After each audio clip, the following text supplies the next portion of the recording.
Hi, my name is Manuela. Welcome to DT Translation. I'm here to show you how you can register your school for the next Juvenes Translatores translation contest. So first of all, you go on our main Juvenes Translatores website.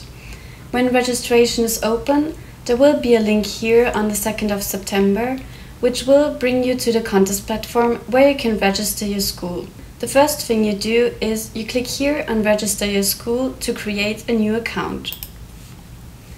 Here you have some introductory information, and then you just fill in the required fields marked with an asterisk, like the username and the password, the email address, the teacher name, the school name, the country, and in the end you certify that you are a teacher at this school, that you've fully read, understood and accept the contest rules and the privacy statement, and that your school meets the requirements.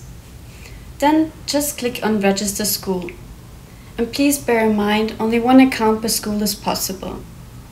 And when you've registered your school, you will receive a first email saying that your account has been created, but activation is pending. What do you do now is you click on this link to verify and activate the account. When you've done that, you will receive a second email saying that your account has been activated. It also includes the school name, the username, and the link to the contest platform. If you need to change any data, like the email address or the phone number, just log in with your username and password on the contest platform again.